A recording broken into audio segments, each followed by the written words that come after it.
નમસ્કાર. ચાલો આજે આપણા મનની અંદર એક સફર કરીએ. ક્યારેય વિચાર આવ્યો છે કે આજે ખુશી, ડર, ગુસ્સો કે પ્રેમ જેવી લાગણીઓ છે એ ખરેખર આપણા શરીરમાં અને મગજમાં ક્યાંથી આવે છે? ચાલો આજે આપણે સાથે મળીને આ રોમાંચક રહસ્યને ઉકેલીએ. તો સૌથી પહેલા તો એક બહુ જ જરૂરી વાત સમજી લઈએ. ભાવના અને લાગણી વચ્ચેનો તફાવત. જુઓ, ભાવના એટલે કે ઇમોશન એ તો વીજળીના ઝબકારા જેવી છે. એ મગજની એકદમ ત્વરિત ઓટોમેટિક પ્રતિક્રિયા છે, એક સર્વાઇવલ મિકેનિઝમ. અને લાગણી એટલે કે ફિલિંગ એ પ્રતિક્રિયાનો સભાન અનુભવ છે, જે થોડીવાર પછી આવે છે. ભાવના તો મિલિસેકન્ડમાં થઈ જાય, પણ લાગણી ત્યારે બને છે જ્યારે આપણું મગજ એને સમજે છે. તો સવાલ એ છે કે આ બધી પ્રક્રિયા શરૂ ક્યાંથી થાય છે? એ શરૂ થાય છે આપણા મગજના એક ખાસ હિસ્સામાંથી, જેને આપણે મગજનું ભાવનાત્મક એન્જિન કહી શકીએ. વિજ્ઞાનની ભાષામાં એને લિમ્બિક સિસ્ટમ કહેવાય છે. સમજો કે આ જે મશીનરી છે જે આપણા જીવતા રહેવાની વૃત્તિ, આપણી પ્રેરણા અને આપણી યાદો માટે જવાબદાર છે. હવે જુઓ, આ એન્જિન કોઈ એક નાનો સૂનો પાર્ટ નથી. આ તો આખું એક નેટવર્ક છે, અને એના મુખ્ય ખેલાડીઓ છે એમિગડાલા, હિપ્પોકેમ્પસ, હાઇપોથેલેમસ અને સિંગ્યુલેટ કોર્ટેક્સ. ચાલો જરા નજીકથી જોઈએ કે આ ટીમનો દરેક સભ્ય શું કામ કરે છે. અહીંયા એમિગડાલાનું કામ બહુ જ રસપ્રદ છે. આને છે ને આપણા મગજનો ચોકીદાર સમજી લો.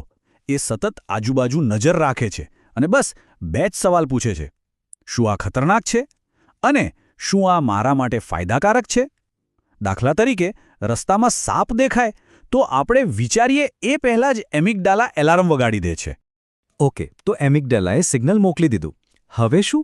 હવે વારો આવે છે હાઇપોથેલેમસનો. આ છે આપણા શરીરનો કંટ્રોલ રૂમ. એ મગજમાંથી આવેલા ભાવનાત્મક સિગ્નલને શારીરિક પ્રતિક્રિયામાં ફેરવે છે. ડર લાગે ત્યારે પરસેવો વળવો, કે હૃદયના ધબકારા વધી જવા, ગુસ્સો આવે ત્યારે બ્લડ પ્રેશર વધી જવું, આ બધું કામ આ કંટ્રોલ રૂમનું છે. આ મગજ અને શરીરનું કનેક્શન જ બધું છે. પણ સવાલ એ છે કે આપણને કોઈ ચોક્કસ વસ્તુથી જ કેમ ડર લાગે છે? અહીં હિપ્પોકેમ્પસ ચિત્રમાં આવે છે. એ ભાવનાને આપણી જૂની યાદો સાથે જોડે છે અને એને એક સંદર્ભ, એક વાર્તા આપે છે. માની લો કે બાળપણમાં કૂતરો કરડ્યો હોય, તો હવે જ્યારે પણ કૂતરો દેખાય, હિપ્પોકેમ્પસ તરત જ એ જૂની યાદને અત્યારના ડર સાથે જોડી દે છે. જો હિપ્પોકેમ્પસ ન હોય ને, તો આપણી ભાવનાઓ બસ એમ જ હોય, કોઈ કારણ વગરની. ઓકે, તો અત્યાર સુધી આપણે જે વાત કરીને એ હતી ભાવના, એટલે કે મગજની ઓટોમેટિક રિએક્શન. પણ આ ભાવના લાગણી ક્યારે બને છે એ સવાલ છે. તો ચાલો હવે આપણી સફરના આગલા પડાવ પર જઈએ અને સમજીએ કે આપણું સભાન મગજ એટલે કે કોર્ટેક્સ આમાં શું ભૂમિકા ભજવે છે.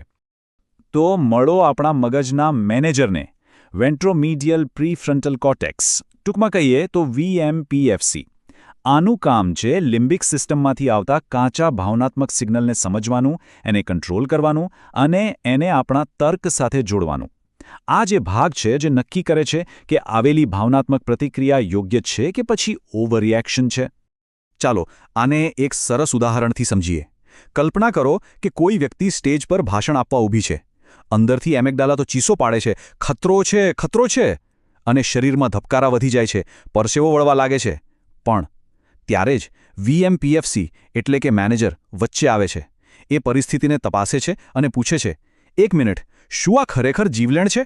અને જ્યારે જવાબ ના મળે છે ત્યારે એ એમિગડાલાને શાંત થવાના સિગ્નલ મોકલે છે અને ધીમે ધીમે ડર ઓછો થઈ જાય છે. આ બધું સાંભળીને એક સવાલ તો મનમાં આવે જ નહીં કે એક જ ઘટના બને, પણ બે અલગ અલગ લોકોમાં સાવ જુદી લાગણીઓ કેમ જન્મે છે?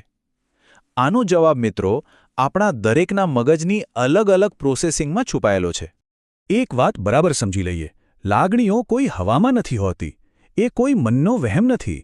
એ તો આપણા મગજ અને શરીરની એકદમ વાસ્તવિક, માપી શકાય તેવી જૈવિક ઘટનાઓ છે. Limbic system, nervous system, hormones, cortex, યાદાશક્તિ, આ બધું જ એક સાથે કામ કરે છે. તમે fMRI સ્કેનમાં પણ આખી પ્રવૃત્તિ લાઈવ જોઈ શકો છો. ચાલો પહેલું ઉદાહરણ જોઈએ. બે વિદ્યાર્થીઓ પરીક્ષામાં નાપાસ થાય છે. હવે વિદ્યાર્થી એ, જેનો VMPFC મજબૂત છે, એટલે કે જેનો મેનેજર શાંતિથી વિચારે છે, તે આને શીખવાની તક ગણે છે. પણ વિદ્યાર્થી બી, જેનો એમિગડાલા એટલે કે ચોકીદાર જરા વધારે પ્રતિક્રિયાશીલ છે, તે આને પોતાની અંગત નિષ્ફળતા માની લે છે. જુઓ, ઘટના એક જ, પણ મગજની અલગ પ્રોસેસિંગને કારણે લાગણીઓ કેટલી જુદી. અને હા, આ બધામાં આપણા મગજના રાસાયણિક કોકટેલનો પણ મોટો હાથ હોય છે.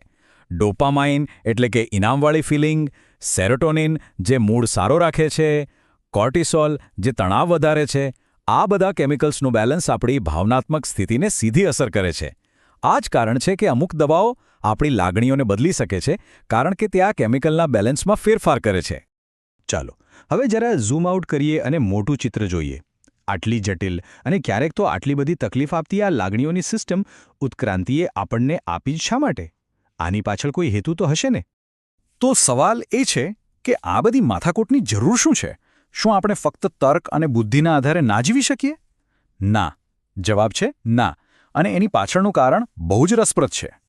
કારણ કે શુદ્ધ તર્ક જે છે ને એ ધીમો હોય છે. એને વિચારવા માટે સમય જોઈએ. જ્યારે ભાવના એ આપણી પ્રાચીન વીજળીની ઝડપે નિર્ણય લેવાની સિસ્ટમ છે. ઉત્ક્રાંતિમાં આપણી ભાવનાત્મક સિસ્ટમ એટલે કે લિમ્બિક સિસ્ટમ પહેલા વિકસી. એ આપણને જોખમથી તરત જ બચાવે છે. જ્યારે તર્ક જે પ્રીફ્રન્ટલ કોર્ટેક્સમાં રહે છે એ તો ઘણો પાછળથી વિકસ્યો. આ એકદમ સરળ પણ ખૂબ જ ઊંડી જૈવિક હકીકત છે જે આપણા અસ્તિત્વની આખી કહાણી કહી દે છે. આપણે પહેલાં અનુભવીએ છીએ અને પછી એના પર વિચારીએ છીએ. આપણું મગજ બન્યું જ એ રીતે છે. અને આ આપણને આજના વિશ્લેષણના સૌથી શક્તિશાળી વિચાર પર લાવે છે. લાગણી એ કોઈ નબળાઈ નથી. એ તો ઉત્ક્રાંતિ દ્વારા બનાવવામાં આવેલી સૌથી અત્યાધુનિક જીવંત રહેવાની પ્રણાલીઓમાંથી એક છે. તો હવે પછી જ્યારે કોઈ તીવ્ર લાગણીનો અનુભવ થાય ત્યારે યાદ રાખવું કે એ કોઈ નબળાઈની નિશાની નથી, પણ લાખો વર્ષોના ઉત્ક્રાંતિના અદ્ભુત વારસાનો એક જીવંત અનુભવ છે.